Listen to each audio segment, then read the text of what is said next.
Good morning class. Good morning sir. आज जो है हमारी प्रश्नावली 3H होने वाली है और आज का जो मोटिवेशन है संघर्ष जीवन की पाठशाला है।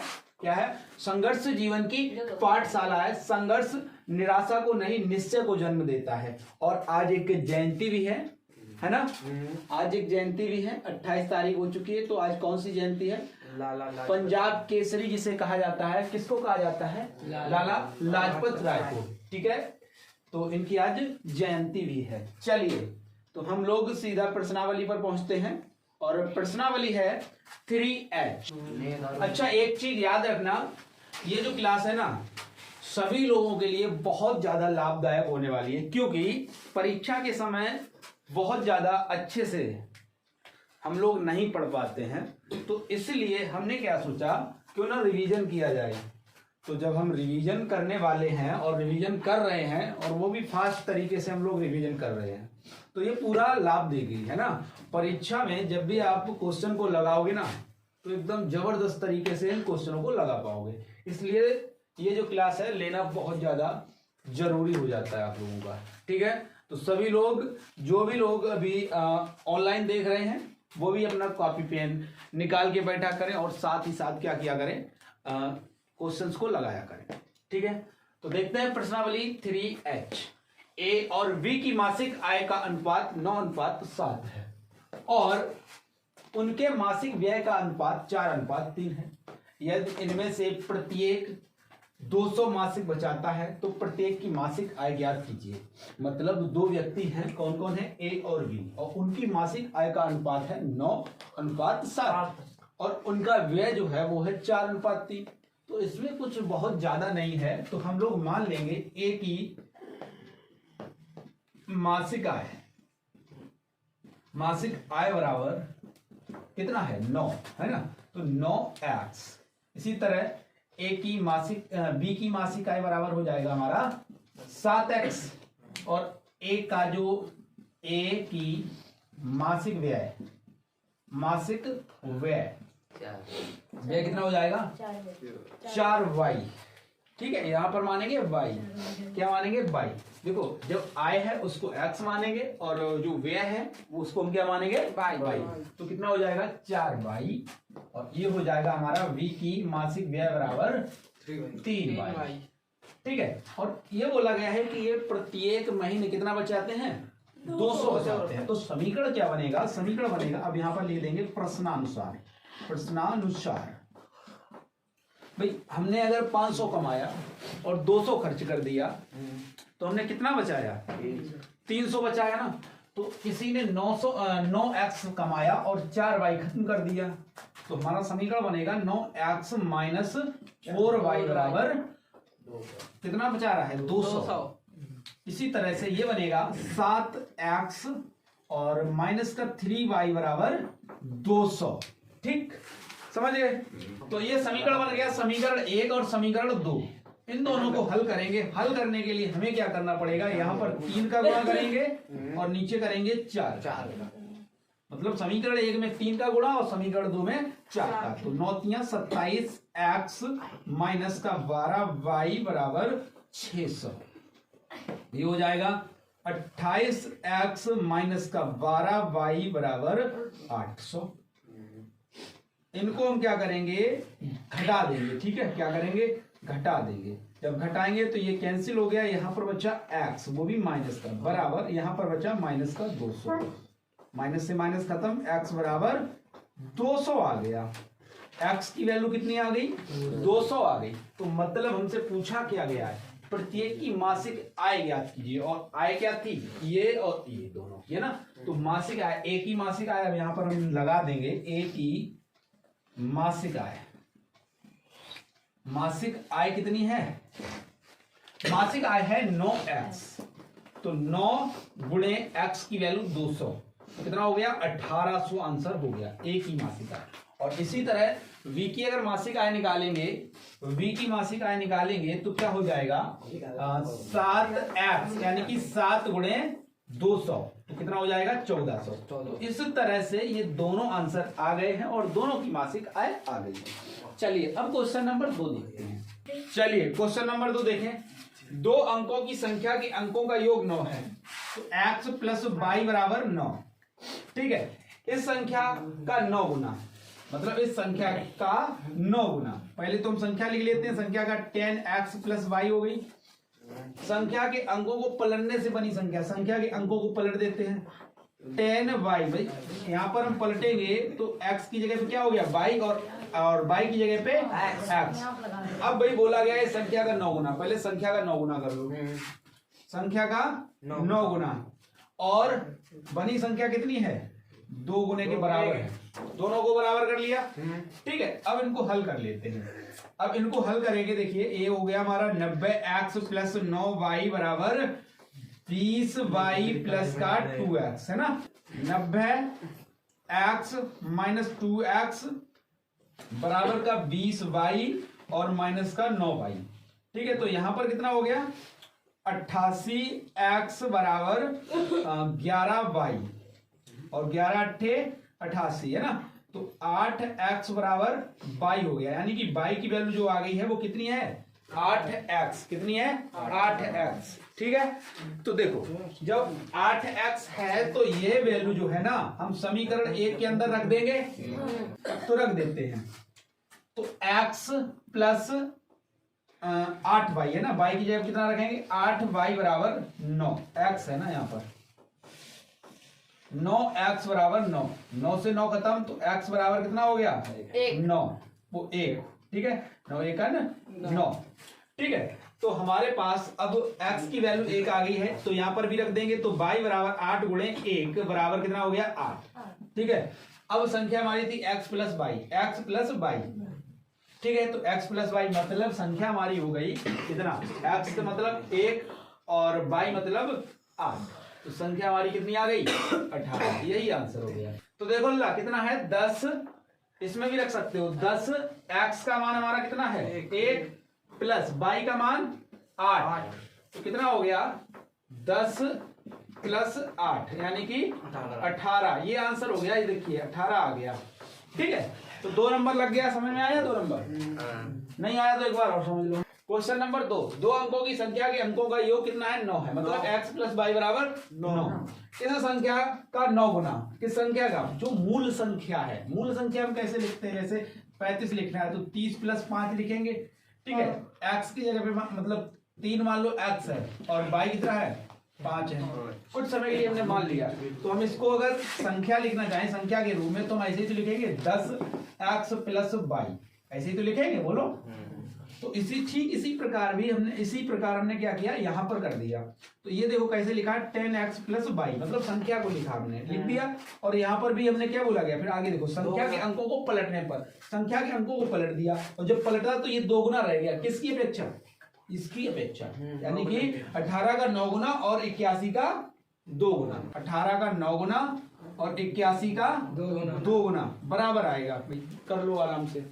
ठीक है, दोनों कैसे रहेंगे बराबर रहेंगे, ये बात बोली गई थी इसमें। इसलिए देखो यहाँ पर बोली संख्या का 9 गुना और पढ़ने के बाद बनी संख्या का 2 गुना क्या होगा बराबर होगा। ठीक है, तो वह संख्या ज्ञात कीजिए। तो संख्या क्या है 18 है। चलिए क्वेश्चन नंबर 3 देखते हैं। चलिए देखिए क्वेश्चन नंबर 3 है, काफी अच्छा है। इसमें क्या पूछा गया हमसे, देखो ध्यान दो। एक पुस्तक विक्रेता ने अपनी पुस्तक को 24 में बेचकर, मतलब 24 में बेचा है ना, तो इसका ये क्या हो गया विक्रय मूल्य। तो विक्रय मूल्य क्या है हमारा, विक्रय मूल्य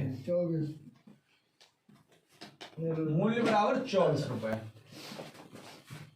बेचकर उतने ही प्रतिशत लाभ उठाया जितने रुपए में पुस्तक को खरीदा था, मतलब जितने में खरीदा था उतने ही प्रतिशत लाभ उसने कमाया है।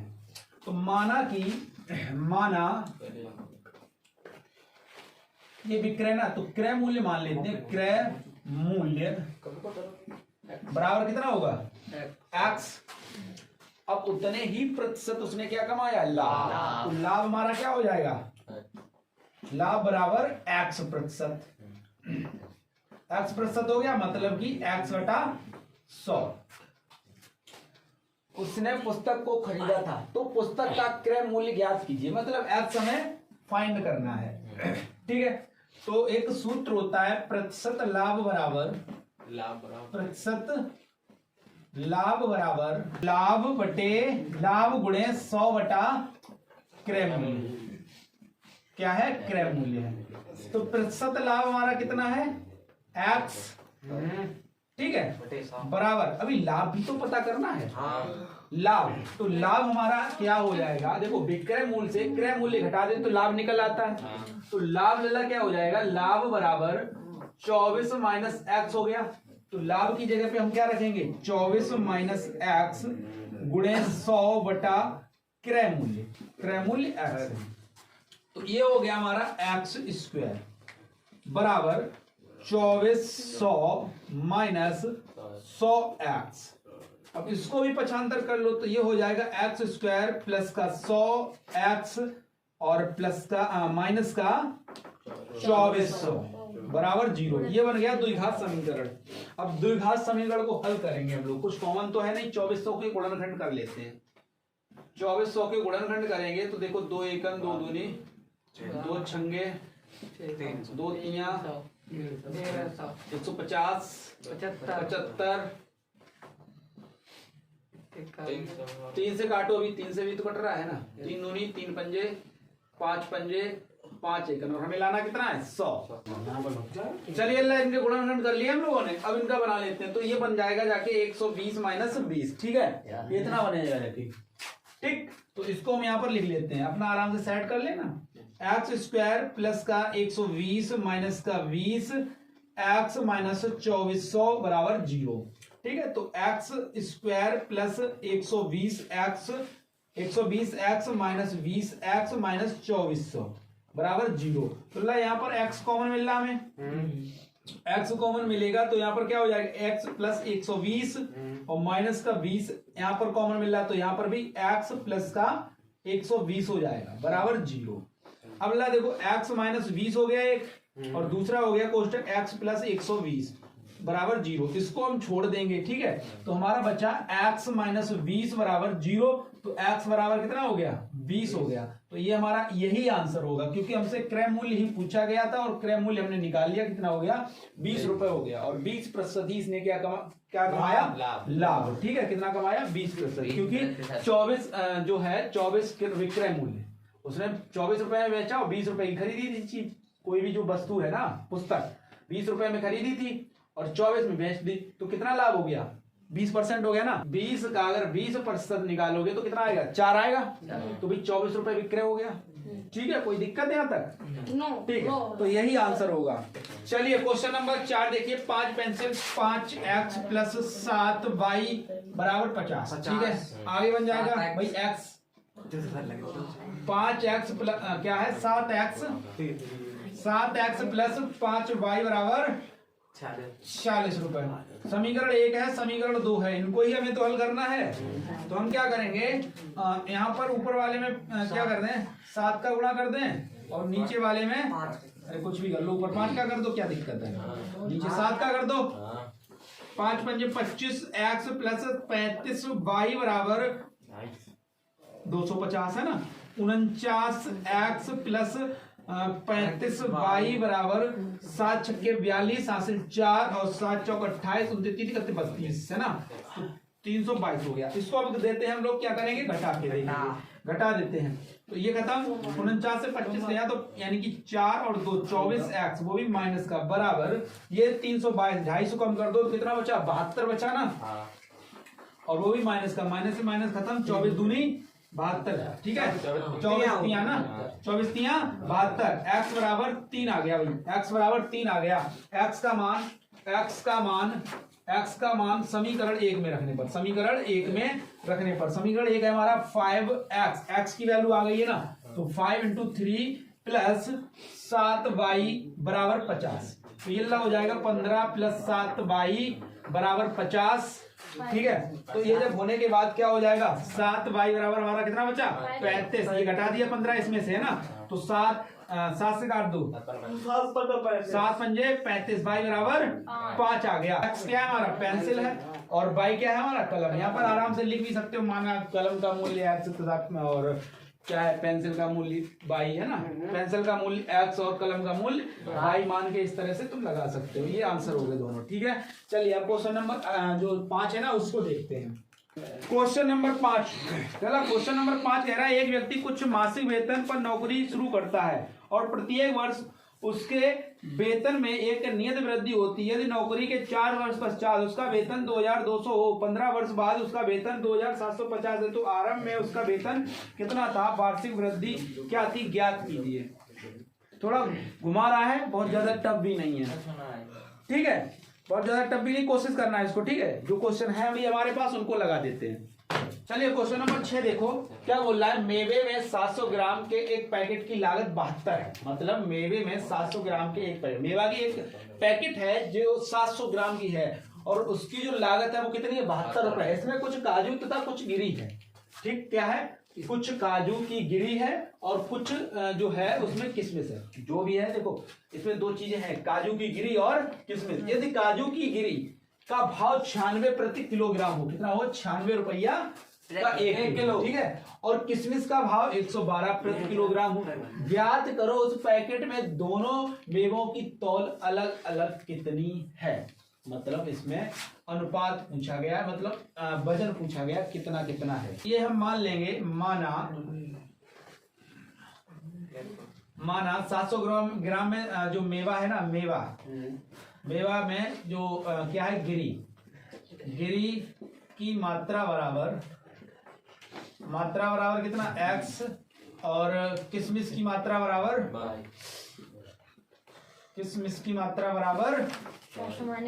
बाई। अब हम क्या करेंगे, x प्लस बाई बराबर हमारा कितना हो जाएगा, x प्लस बाई बराबर 700। जो की गिरी है वो कितने रुपए है, 96 रुपया ना। 96x प्लस 112 बाई, ये है ना 96x प्लस 112 बाई। ये किसमें है, केजी में है। इसको पहले हम ग्राम में बना लेते हैं। और बराबर में कितना था हमारा, 72 है ना। ठीक है, मतलब एमआरपी में वेट का अगर मल्टीप्लाई करेंगे तो क्या निकल के आएगा, कीमत निकल के आएगी। वेट में हमने किसकी मल्टीप्लाई किया है, अरे भाई वजन में हमने किसका किया है, मात्रा का गुणा किया है ना। और मात्रा का, और जब मात्रा का हम कीमत के साथ गुणा करते हैं तो क्या निकल के आता है, लागत निकल के आएगी ना। ठीक है, अब देखो 1000 है ना, 1000 एलसीएम लेंगे तो वही रहेगा 96x प्लस 112 बाई बराबर 72,000। ठीक है, तो एक समीकरण ये है, एक समीकरण ये है। तो किसी एक समीकरण, इसमें ऐसा करते हैं 96 का गुणा कर दें, समीकरण 1 के अंदर 96 का गुणा कर दें, कर दो। तो ये हो जाएगा 96x प्लस 96 बाई बराबर, अब इसमें भी करो भैया 700 में 96 का, तो ये हो जाएगा 7 के 42 हासिल 4, 7 ने 63 और 4 कितना हुआ 67, और 0 कितने हैं 2। इनको हम क्या करेंगे, घटा देंगे। तो ये खत्म, 12 से 6 गया 6, और यहाँ पर बचा 10 से 9 गया 1, 16 बाई बराबर यहाँ पर बचेगा हमारा 4800। 16 तिया यानी कि बाई बराबर कितना हो गया 300 ग्राम। ठीक, कितना हो गया 300 ग्राम। टोटल मात्रा कितनी थी 700। तो भाई समीकरण 1 में वैल्यू रख दो, x प्लस बाई बराबर 700 है ना। x का मान कितना आया, अभी नहीं आया, बाई का आया ना। तो x प्लस बाई का है हमारा 300 बराबर 700। तो x बराबर 700 माइनस 300, तो x बराबर 400 ग्राम। ठीक है, कोई दिक्कत नहीं। ठीक है, तो इस तरह से क्वेश्चन नंबर हमारा 6 लग गया। अब क्वेश्चन नंबर 7 देखते हैं। क्वेश्चन नंबर 7, किराए पर पुस्तकें देने वाले किसी पुस्तकालय का प्रथम 3 दिनों का नियत किराया मान लेते हैं। 3 दिनों का नियत किराया बराबर x। ठीक है, और प्रतिदिन का, 3 दिन के बाद प्रतिदिन का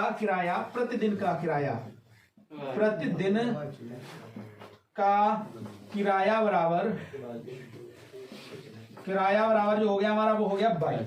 अब देखो, तथा उसके बाद क्या करना है, नियत किराया, तथा उसके बाद प्रत्येक अतिरिक्त दिन का अलग किराया। अतिरिक्त दिन का हमने किराया मान लिया है 22। सरता ने 7 दिनों के लिए एक पुस्तक ली, ठीक है, क्या किया, 7 दिन के लिए पुस्तक पढ़ने के लिए ली, तो 7 दिन के लिए ली तो 3 दिन तो ये वाले शामिल होंगे, यानी कि x, तो x प्लस, अब कितना दिन बच्चा अभी, 7 दिन से 3 गया तो 4 y, यानी कि ये वाला धन देना पड़ेगा उसको, दिन वाला, तो 4 y बराबर, उसको कितना देना पड़ रहा है, अदा कितने करे, 27। समीकरण बन गया 1 हमारा।